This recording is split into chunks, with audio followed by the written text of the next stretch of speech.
नमस्कार, आप देख रहे हैं जनहित संदेश में बी कुमार आप सभी का स्वागत करता हूं। साथियों, अभी मौजूद हूं पटना गर्दनी बाग में और आप देख सकते हैं हमारे सामने जो है बैठे हुए बीपीएससी अभ्यर्थी हैं। ये लोग जो है लगातार प्रोटेस्ट करके सरकार से मांग कर रहे हैं कि जो पहले एग्जाम हुआ है उसमें धांधली हुई है, इसको लेकर के जो है ये लोग फिर से री एग्जाम करवाने का सरकार से लगातार मांग कर रहे हैं। हालांकि सरकार इनकी बातों को सुनने का प्रयास नहीं कर रही है, दरकिनार कर रही है, इग्नोर कर रही है, बलपूर्वक प्रयास कर रही है। इन लोगों के ऊपर में जो है पानियों का बौछार करवा करके जो है आंदोलन को कहीं ना कहीं डाइवर्ट करने का प्रयास कर रही है। आइए सीधा इनसे बातचीत करते हैं कि इनका क्या कुछ मानना है। क्या कहिए, क्या मांगे सरकार से? री एग्जाम, फेयर एग्जाम। सरकार से बस यही मांग है, जो भी चीज़ हो रहा है उसका जांच करवा लीजिए, री एग्जाम दीजिए और फेयर और पारदर्शिता के साथ एग्जाम लीजिए। एग्जाम जो पूर्व में हुआ उस पे आप लोग आरोप कैसे लगा रहे हैं कि उसमें धांधली हुई है? देखिए, हमारे द्वारा कोई आरोप लगाना ना लगाना एक बराबर है।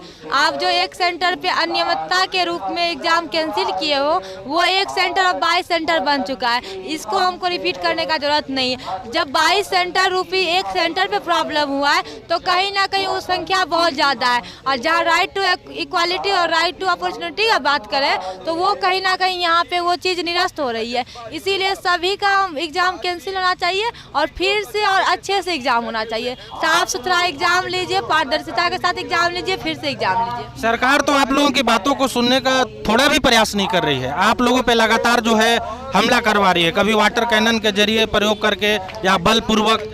क्या कहिएगा?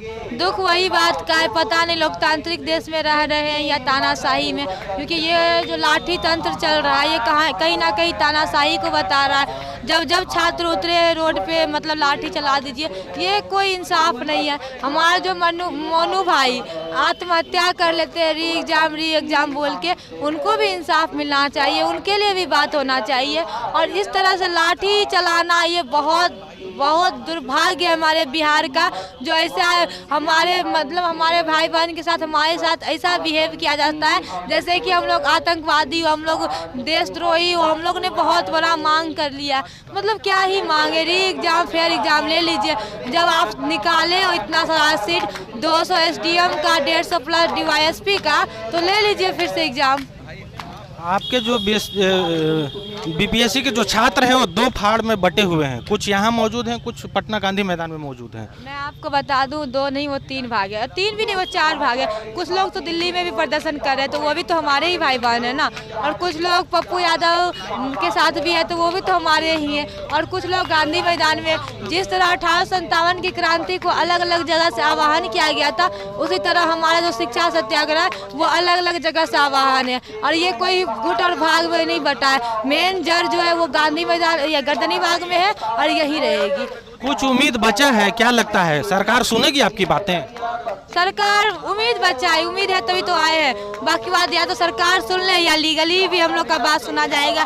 देखिए, 64वीं बीपीएससी जो हुई थी उसका आज आया है कि बीपीएससी उसका कॉपी मांग रहा है हाई कोर्ट में, 64वीं का। तो आप सोच लीजिए 70वीं की बात है, और जब 64वीं का बात रीओपन हो सकता है तो हमारा तो भी नया मुद्दा है, तो कहीं ना कहीं हमारी तो सुनवाई और जल्दी होगी ना। तो लीगली तौर पे हम लोग जाएंगे और जीत हमारी होगी। अब आप लोग हाईकोर्ट का रुख करेंगे? 3 तो मेन बात वही था ना, 3 तक हाई कोर्ट बंद था, हम लोग कुछ कर नहीं सकते थे। इसी चीज़ का फायदा उठा के 4 को एग्जाम का डेट निकाल दिया गया।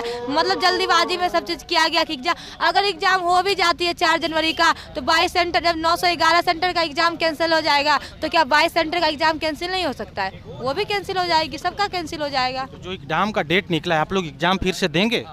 मेरी एग्ज़ाम नहीं थी तो मैं तो दे ही नहीं रही हूँ। बाकी बात जिनका एग्ज़ाम है, अगर कल एग्ज़ाम होता है तो वो तो उनके स्वेच्छा पे डिपेंड करता है, क्योंकि एग्ज़ाम कैंसिल होगा तो वो 22 सेंटर में लेने के बाद भी कैंसिल हो जाएगा। वो कोई बड़ी बात नहीं है। 911 सेंटर में कैंसिल होगा तो वो 22 सेंटर में फिर से कैंसिल हो जाएगा। तो ठीक है, अब जो हो रहा है देखिए आगे। उनको क्या संदेश देना चाहेंगे जो आपके साथ हैं अभी और वो एग्जाम में जाएंगे, उनको क्या संदेश? देखिए आप लोग खुद समझदार हैं और जो असंवैधानिक रूप से एग्जाम हो रहा है उन पे थोड़ा विचार कीजिए, सोच समझ लीजिए, क्योंकि सिर्फ प्री पास करना मुद्दा नहीं है। प्री मेंस इंटरव्यू और फिर मेरिट, प्री पास कर भी लेते हैं, मेंस पास कर लेते हैं, इंटरव्यू दे देते हैं, अगर मेरिट में सिलेक्शन नहीं होता तो फिर 0 पे आ जाओगे। इसीलिए जो है सिस्टम के खिलाफ आवाज़ उठाए, आइए हम लोग का साथ दीजिए। बाकी एग्जाम भी देना है तो आप लोग दीजिए, आप लोग स्वतः उसके लिए स्वेच्छा के ऊपर आप निर्भर करता है। चलिए बहुत बहुत धन्यवाद। इनका साफ तौर पे कहना है कि इनकी बातें जो है सरकार सुने और फिर से एग्ज़ाम ले।